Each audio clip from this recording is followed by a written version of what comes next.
Karibuni tena CartTech. Hii sio teksi na wala sio gari la kukodesha. Hii hapa ni Tensa Robocar, moja kwa moja kutoka CES 2026.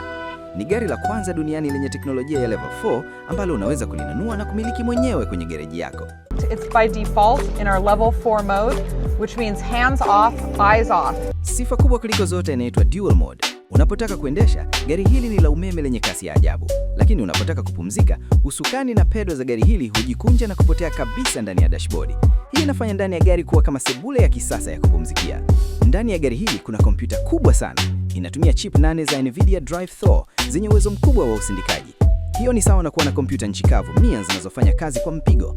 Likiwa na zaidi ya sensa 100 ikiwemo kamera 37, gari hili haliendeshi tu bali linafikiri lenyewe.